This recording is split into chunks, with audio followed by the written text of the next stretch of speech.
Media को कोई control कर रहा है क्या?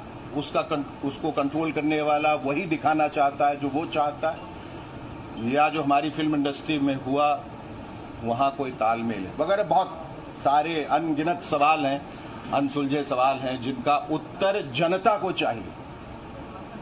सुशांत मेरा भाई नहीं था, सुशांत मेरे परिवार का नहीं था, मेरा दोस्त नहीं था।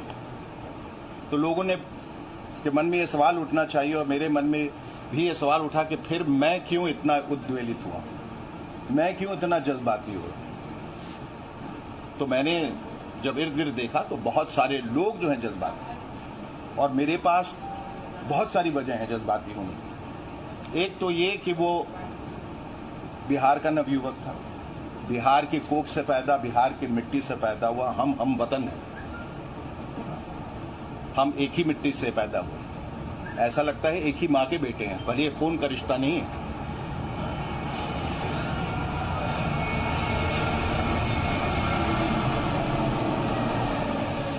दूसरी बात, मुझे ऐसा लगा कि सबसे बड़ी त्रासदी उनके पिता के साथ हुई। सुशांत अपनी माँ को 16 साल की उम्र में खो चुका था, और पिता के साथ ये अचानक ये खबर आना कि उनका बेटा नहीं रहा, उन्होंने सुसाइड कर लिया। आप समझ सकते हैं कि बेटे को खोने का गम कितना हो, वो कितनी बड़ी त्रासदी, कितनी बड़ी ट्रेजेडी रही होगी। और उस ट्रेजेडी को मैं समझ सकता हूं क्योंकि मैंने अपने छोटे बच्चे को खोया था 11 साल की उम्र में, एक हार्ट प्रॉब्लम से। तो मैं पूरी तरह से उनके दुख में शामिल हो गया। बिहार का नाम रोशन करने वाला एक नौजवान, जिसने सफलता की तमाम सीढ़ियां चढ़ी, जिसने एक बड़ा सक्सेसफुल ट्रांजिशन किया टेलीविजन से, जो कि बहुत डिफिकल्ट माना जाता है। एक once a television actor always a television actor. पहले शाहरुख खान थे, और ये दूसरा कोई 30 साल के बाद एक लड़का पैदा हुआ जो बिहार का था। इस बात की हम सबको बहुत फक्र है, बात पे गर्व है कि he was the representative of Bihar, specially the youth. और अपनी पहली ही फिल्म को 100 करोड़ क्लब में लाया, लेकिन उसको कभी किसी चीज का एक्नॉलेजमेंट नहीं मिला, न रिवॉर्ड मिला, न अवार्ड मिला, न रिकग्निशन मिली। और ऐसा बताया गया कि धीरे धीरे उसका असर उस पर यह हो रहा था कि इतना करने के बावजूद ऐसा क्यों लग रहा है कि चीजें जो है मेरे अनुकूल नहीं है। और फिर नेपोटिज्म की बात चली, और मैं बार बार इस बात को दोहरा चुका हूं और फिर से एक बार कह रहा हूं, और बहुत साफ साफ कह रहा हूं, और आप लोग इसको बिल्कुल उसी तरह से दिखाइएगा जैसा मैं कह रहा हूं। नेपोटिज्म में कोई बुराई नहीं है। हमारी इंडस्ट्री एक खुली इंडस्ट्री है, फ्री एंटरप्रेन्योरशिप है, जहां जो पैसे लेके आता है उसका हक है वो अपने भाई या बेटे के साथ बनाए, वो इंसान के साथ बनाए, वो हाथी के साथ बनाए, वो कुत्ते के साथ बनाए, ये उसका हक है। उसमें कोई नेपोटिज्म वाली बात नहीं। नेपोटिज्म सरकारी महकमों में होता है, जहां किसी का पद छीन के या किसी को सुपरसीड करके अब लोग जो है सिफारिश से या पैरवी करके अपने भाई भतीजे को बैठाते हैं। वो भाई भतीजावाद को नेपोटिज्म कहते हैं। जो हमारी फिल्म इंडस्ट्री में है वो नेपोटिज्म नहीं है, वो गैंगिज्म है। एक कार्टेल है, कॉकस है, कोटरी है, क्लीक है, एक क्लैन है, एक सिंडिकेट है, एक माफिया है, जो चीजों को कंट्रोल करता है। वही डिसाइड करता है कौन आएगा, कौन जाएगा, कौन रहेगा, कौन खत्म हो जाएगा। ये इस तरह से खतरनाक है। ये अंडरवर्ल्ड का गैंग नहीं, ये वेस्टेड इंटरेस्ट का गैंग है, जो पूरी इंडस्ट्री को कंट्रोल में, अपने कब्जे में रखना चाहता है, ताकि वो अपना उल्लू सीधा कर सके, अपने प्रोडक्शन हाउस को आगे बढ़ा सके, पैसा कमा सके, शोहरत कमा सके। ये टैलेंट को दबोच के उनको कॉन्ट्रैक्ट में बांध के रखता है। बाहर से जो टैलेंट आते हैं पहले तो उनको तवज्जो नहीं दी जाती, और जब वो बढ़ जाते हैं तो इन लोगों को खतरा होता है कि वो उस स्पेस को ऑक्यूपाई करेगा जो हमारा है। तो या तो उसको मिटा दिया जाता है उसी वक्त, या उस क्लिक में शामिल कर लिया जाता है। अगर वो शामिल हो गया, अगर वो चाटुकार बन गया, अगर वो चापलूस बन गया, अगर वो आपके तलवे चाटेगा, अगर यस मैन बनेगा, जी हुजूरी करेगा, हाँ हाँ करेगा, तो आपको उनके टुकड़ों पे पलना पड़ेगा। जिस दिन आपने डिफाइंड एक एटीट्यूड दिखाया या बगावत की या ना कहने की जुर्रत की, उस दिन वो हश्र उसका वो होगा जो सुशांत के साथ हुआ। आखिरी दिनों में उसकी सारी फिल्में उससे छीन ली गई। और जो तथ्य सामने आए वो ये था कि एक डुप्लीकेट चाबी थी।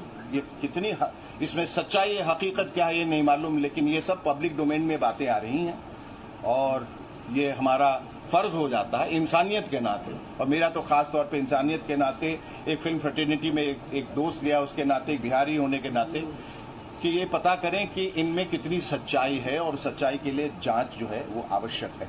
उसी के तहत मैं सीबीआई इंक्वायरी की मांग कर रहा हूं, जिसपे अभी कोई ध्यान नहीं दिया जा रहा है। एक डुप्लीकेट चाबी जो थी वो मिसिंग है, और मेरा सबसे अहम और सबसे बड़ा सवाल ये है कि सुशांत जिस किस्म का लड़का था और जितना जीवट और जितना कर्मठ था और जितना होशियार था और जितना वो जिम्मेदार था, अगर वो इस तरह आत्महत्या करता तो एक सुसाइड नोट जरूर छोड़ के जाता। कोई भी करता है, किस लिए करता है? वो इसलिए क्योंकि जाने वाला ये सोच के जाता है कि मेरे जाने के बाद मेरे जो चाहने वाले हैं या जिनको मैं चाहता हूं, जो मेरे निकटतम लोग हैं, वो शक के दायरे में ना आ जाए, ना फंस जाए। तो he leaves a suicide note when he categorically states that I am doing this out of my own will and volition. मैं अपनी मर्जी से, अपनी परेशानियों की वजह से ये कर रहा हूं और इसके लिए किसी को दोषी न ठहराया जाए। There was no suicide note. अगर सुसाइड नोट होता तो ये ओपन और शट केस हो जाता, उसी वक्त केस खत्म हो जाता, हम लोग सब बिलीव भी कर जाते। In the absence of a suicide note there are many questions that crop up, और वो ये कि जो लड़का रात को पार्टी कर रहा था, जो सुबह उठ के प्ले स्टेशन पे था, जो एक ग्लास जूस मांगता है, आके बैठता है, उसके मन में अचानक ऐसी क्या बात कौंधी, उसने कहा चलो अब उठते हैं, सुसाइड करते हैं। ये बात हजम नहीं हो रही है। सीसीटीवी कैमरा से छेड़छाड़, उसने कई सिम कार्ड्स पिछले महीनों में करीब 50 सिम कार्ड चेंज किए। क्या वजह थी? सिम कार्ड आदमी क्यों चेंज करता है? सिम कार्ड आदमी तब चेंज करता है जब वो किसी को अवॉइड करने की कोशिश कर रहा हो, किसी से बचने की कोशिश कर रहा हो, जब कोई थ्रेट हो, जब कोई खौफ हो, तो वो सिम कार्ड चेंज किया जाए। फिर जो ऊंचाई बताई जा रही है वो इतनी कम है, क्योंकि बंबई में जो छत है इससे ऊपर नहीं होती, वहाँ उसके ऊपर बिस्तर पे चढ़ के फिर उनका कद जो 6 फीट का था, तो जगह ही नहीं बच जाती है कि आप लटकें। फिर पहले इस कपड़े से, फिर बाथरोब से, फिर कुर्ते से लटका, वगैरह वगैरह, ये बात निकल रही है। और जो एक बहुत अहम तथ्य जो निकल के आया है प्राइमा फेसी, वो ये है कि गले में जो लाल निशान है, अगर वो कुर्ते से किया गया तो वो मोटा होना चाहिए, वो एक रस्सी का निशान लगता है। और अमूमन, बल्कि हर बार जबकि कोई खुदकुशी करता है तो उसमें वी का निशान होना चाहिए, क्योंकि रस्सी ऊपर की तरफ जाता है। देखिए, मैं कोई फोरेंसिक एक्सपर्ट नहीं हूं, ना मैं सीबीआई के बिहाफ पे बोल रहा हूं, मैं वही बोल रहा हूं जो सवाल सबके दिमाग में आज है। तो वो निशान बिल्कुल सिमेट्रिकल, गोल, चारों तरफ से बराबर का एक निशान बना, जबकि उसको ऊपर की तरफ से होना चाहिए। दूसरी बात, आदमी जब खुदकुशी करता है तो उसका चेहरा जो है वो डिस्टॉर्ट हो जाता है, विकृत हो जाता है, क्योंकि यू डाई ऑफ एस्फिक्सिया।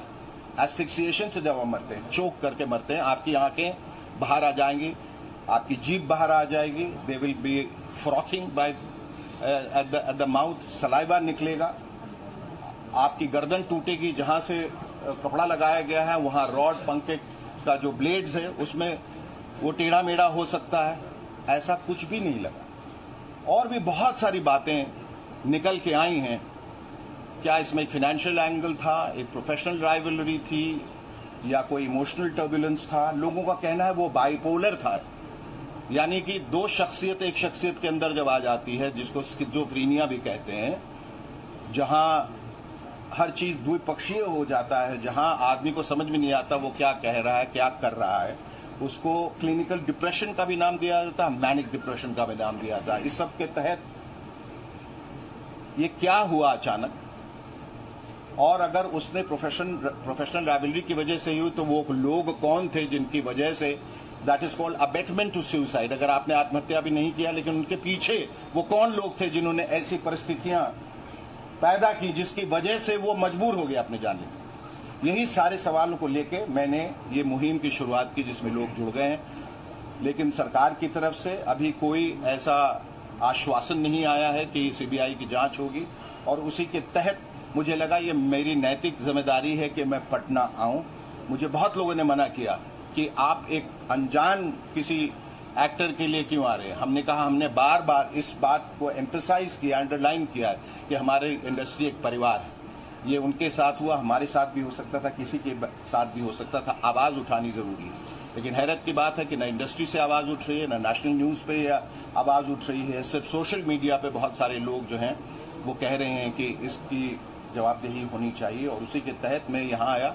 उनके पिताजी से कल मिला। मेरी इच्छा थी कि मैं उनके इस गम में शामिल हूँ और बताऊँ कि हम सब आपके साथ हैं इस गम में, और हम सबको इस त्रासदी का बहुत दुख है और ये दोबारा न हो। मुहिम चलाने के पीछे ये भी एक ख्याल है कि आगे कभी कोई सुशांत की तरह उसको अपनी ज़िंदगी देने की ज़रूरत न पड़े।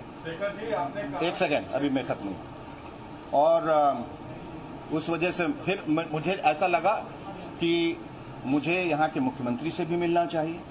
तो मैंने नीतीश जी से, मेरी पहली मुलाकात हो चुकी है, मैंने उनको खबर भी भिजवाई उनके प्रिंसिपल सेक्रेटरी चंचल जी के हवाले से, लेकिन मुझे यही बताया गया कि वो कोविड की वजह से नहीं मिल सकते। कोविड की वजह से वो नहीं मिल सकते, लेकिन तेजस्वी जी मिल सकते, क्योंकि इनको कोविड का डर नहीं है। डर नीतीश जी को और मुझे भी नहीं। हम लोगों को अपनी शायद जान का खौफ नहीं है। बहरहाल मैं इनका बहुत इस प्रेस कॉन्फ्रेंस के हवाले से बहुत शुक्रिया अदा करना चाहता हूँ। और ये कम्प्लीटली एक नॉन पॉलिटिकल प्लेटफॉर्म है, ये आप ध्यान में रखें कि इनको जब मैंने मैसेज भेजा और यहाँ आने के बाद मेरी इच्छा थी कि मैं सिर्फ मुख्यमंत्री जी से मिलूँ, और वो एक चूँकि हेड ऑफ स्टेट हैं, और अगर वो भी जोर देंगे, हम सबका साथ देंगे, तो बहुत अच्छा रहेगा। मुझे कल कुछ प्रेस वालों ने पूछा कि आपका क्या कहना है कि वो नहीं आए। मैंने कहा, टू ईच इज ओन, जिनकी मर्जी है वो आए, कोई जोर ज़बरदस्ती नहीं है। उनको आना चाहिए था कि वो बिहार का सुपुत्र था, बिहार का नौजवान था, उनके परिवार को अच्छा लगता। मुझे बाद में किसी ने बताया कि तेजस्वी जी वहाँ गए थे, उनके पिता से मुलाकात की, वहाँ वक्त गुजारा। तो मैंने इनसे दरख्वास्त की और मुझे इन्होंने तुरंत कहा कि आप आ जाइए, और जो भी मैं मदद कर सकता हूँ मैं करूँगा। तो मैं इनका बहुत बहुत आपका आभारी हूँ, बहुत शुक्रिया। आपको क्या लगता है